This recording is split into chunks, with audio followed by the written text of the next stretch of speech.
Welcome back. So we've got some news to talk about here on this Saturday afternoon. Today is the final event for the World Finals with the Outlaws over at the Charlotte Motor Speedway dirt track. Yesterday in the afternoon, an announcement of Shark Racing and Ashton Torgerson going full-time with the World of Outlaws for 2026. Ashton Torson, the 19-year-old driver out of Glendale, Arizona, and of course, as we know, he'll be driving for Shark Racing in their flagship number 1A car. A pretty big deal. This is the first driver that is that is declared to be a Rookie of the Year for the series next year. Of course, High Limit's got Tanner Holmes so far, and now Torson going to make his way over to the Outlaws. Those are the first two drivers for next year that will take on a national touring series for the first time. The car, the 1A car, returns to the Outlaws for the first time since 2023.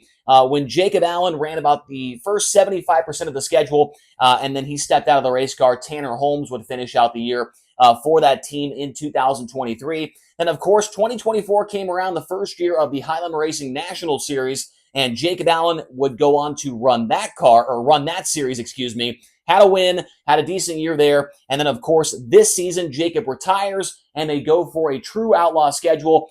First with Cale Thomas, that went for about a couple races, and then Ashton Torgerson got the call, and he has been in the car ever since, and they have been very, very good. We'll talk more about that here in just a moment. But according to the Flow Racing article that was posted yesterday, I believe it was by Kyle McFadden, it said in there that Jacob Allen will be the crew chief for Ashton Torgerson going into 2026, which was a little bit of a surprise to me. I didn't think that Jacob would want to do the Outlaw Tour or even the High Limit Tour as a guy that's going to be there for every single race. I mean, if you're the crew chief, I would assume you'll be there at every single race, helping the car get ready and getting Ashton Torgerson dialed in when it comes to the setup and whatnot. And, I was just a little bit taken back by that because I thought that maybe Jacob would take more of a shop role, maybe go out for half the races or something. But it sounds like as the crew chief of the car, more than likely going to be out there on the road full-time once again. As I mentioned earlier, he is the first Rookie of the Year driver for 2026 with the Outlaws. They had 6 rookies this year. I would be pretty surprised if they got 6 again next year. Obviously, that would be incredible for the sport to have back-to-back years of 6 guys going for the Rookie of the Year status. But right now, there is just one, and that is Torgerson. What are my thoughts on this move? I think this is a great move. I really, really like Ashton Torgerson and the 1A car. They have been incredible to start out their tenure together, especially after how everything started when everybody was like, oh, man, you fired Cale Thomas and you bring in some guy that, nobody knows about and, he hasn't done anything and all this stuff. Goes out there, his second race out and beats a 40-car field at Baps. Just an incredible storyline all the way throughout the year, and they proved that wasn't a fluke. I mean, they didn't win any more races, but they competed up front and did a lot of big races and proved that they have the speed to make it happen. And I would have to think that with this move, almost guarantees that Logan Schuchart will be back with the Outlaws for next year. I don't know if that was really up for debate or not, but I would have to think that if the 1A car is going, then the 1S almost certainly will be going back again for what would be the 12th year of that car on the Outlaw Tour. There definitely was some rumors that this car would be going to the High Limit Racing Series for next year. I had heard about that a couple months back. Torgerson was on the Wing Nation podcast, kind of hinted at it. Maybe it sounded like he would be going to the High Limit Series. But then I think that when Bobby Allen unfortunately passed and, unexpectedly passed away, that kind of switched up the plans for this team. Honestly, I thought that when Bobby passed away that they would not run a series full-time ever again. I think, Schuchart, they're kind of a separate deal, right? They have all their stuff figured out. They got a full-time crew. They got all the stuff going on for them. I was very surprised to see that the 1A car was still going to go for a full-time tour, even though Bobby Allen is no longer with us. But it's cool to see that they are going to make it happen with Jacob out there carrying on the legacy of Bobby Allen. I really hope that whatever they do, if they decide to change the paint scheme or whatever, just leave the number font alone. Just don't even touch the number font. Leave it the same. Maybe add a couple of, maybe add some different colors to the car or something. But as long as the number font stays the same, I think that this is, it's poetic that the 1A car is back on the Outlaw Tour. It just makes sense Bobby Allen, a true, the original Outlaws, they called him. He was on the Outlaw Tour when they first started in 1978. And so for me, it would have been great to have this team on the High Limit Tour, but it just makes sense to have them running the Outlaws, and I think that's where they belong.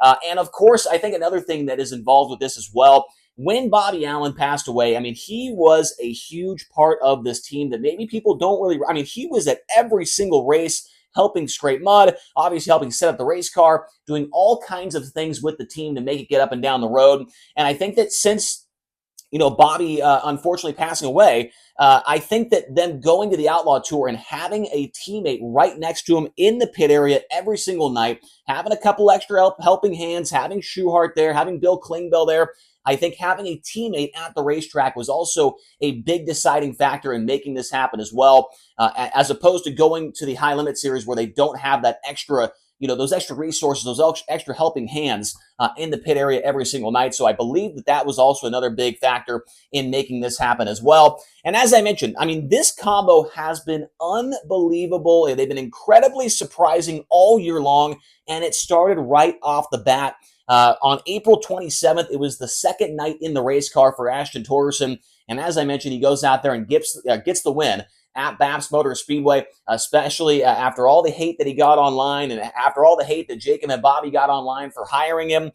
His Babs Motor Speedway debut, a 40-car field, he's able to get the win, and they did not stop there. A week later, the third night in the car, and his Eldora Speedway debut, Ashton Torgerson was leading the dash with the Outlaws at Let's Race 2. Unfortunately, the car had some kind of mechanical problem. I think it was an engine problem or an ignition problem or something. So he was leading the dash. The car broke. He fell and finished 8th in the dash, and then they couldn't get it fixed in time for the feature. And so he had to start towards the tail. But I put out a tweet that night, and it was like Ashton Torgerson, and then it was just like with a semicolon and a picture of Donnie Schatz, because it was incredible to see this guy with no experience at all at Eldora going out there and passing, David Gravel and all these guys and leading the Outlaws in the dash at Eldora. It was unbelievable. And then he made all 4 features at the Huset's High Bank Nationals as well in his Huset Speedway debut. Now, you might be saying, well, that's not that impressive, right? But if you go back and look at the results of all 4 nights, you tell me how many guys actually made the feature in all 4 of them. I'm going to tell you it is not that many. Ashton Torgerson was one of them. He did not have any top 10s, but he still was in the feature every single night at a huge event, his first time to the racetrack. I thought that was also an impressive moment this year. He won the dash, and he ended up finishing 6th with High Limit Racing at the Lucas Oil Speedway. So there you go again. He's leading the dash. He's up front in the feature. He has a solid top 10 run there. Also, he started 5th and finished 9th at the Kings Royal at Eldora Speedway as well. His Kings Royal debut, and he was inside the top 10 and looked like he belonged there as well. Of course, over the years, we know that 1A car has been absolutely fantastic at Eldora, but Torgerson, that was another impressive moment for me. At some point in that race, he was running like 3rd or 4th and drifted back, but still very impressive there. Also, he ran 6th and he ran 10th on the 2 nights at the Ironman 55 at the Peebly or at the I-55 Raceway as well. And so that was another good weekend for them. And how about this? Was Quick Time started on the pole and ran P6 on Hard Knocks Friday night of the Knoxville Nationals, his first ever weekend at the Knoxville Raceway. And he decides to go there for the first time for the Knoxville Nationals, the biggest race of the year. He goes quick time over, a 70-car field and starts on the pole of the feature, runs 6th place. That was another good moment as well. And then the next night for the Knoxville Nationals finale, he missed the feature by just 5 positions. And did I mention it was his debut at the racetrack? I mean, that is another moment where I was like, this guy and this team are the real deal. He ran 7th with High Limit at Port Royal Speedway during a Tuscarora 50 prelim night. He also went 21st to 4th with High Limit Racing at the 4 Crown Nationals at Eldora as well. And so Eldora is definitely a place that they seem to really be gelling.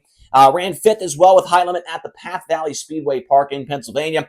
67 starts this year for Torgerson. Just 5 top 5s, but 18 top 10s. And $108,770 in earnings, which is actually 41st best in the country this year as far as the earnings go. So, they've had a fantastic year, and I think that they are going to be extremely fun to watch on the Outlaw Tour next year. Now, is Ashton Torgerson, a fan favorite? Is he an incredible personality that you've got to have on the series? No, I don't think he's not a Rico. He's not a Tanner Holmes. He's not he's not a Sheldon or whatever. Right? He doesn't have an incredible personality, but I think that having a guy that has this kind of speed on the racetrack every single night is a win for whatever series is able to get him. To have a guy that can run up front and be in contention is what you want to have when it comes to putting a roster together for a national touring series. And yeah, I'm just curious to hear your guys' thoughts on it as well. Do you think that Ashton Torgerson is just really, really good? Do you think the 1A is just really, really good, making him look good? Or is it a combination of both? Are they both really, really good? And the pairing of the Triple X chassis and all that stuff and Jacob as the crew chief, and has that been just working very, very well? Do you think both parties involved are extremely good? I would love to hear your thoughts in the comment section below. Thank you all so much for watching. We'll talk to you again here soon on the Rodman Rundown.